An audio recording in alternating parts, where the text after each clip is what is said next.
76 centimeters in feet?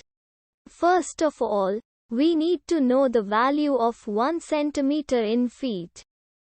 It's always 1 centimeter equals 0.03280839895 feet. Now we have to multiply 0.03280839895 by 76.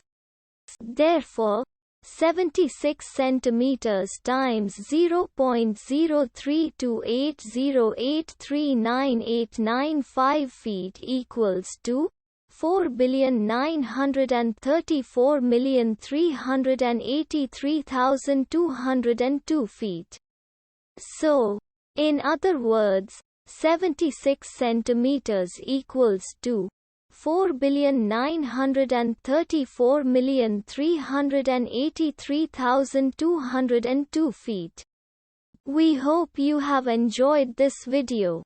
Please like and subscribe to our channel for more videos like this.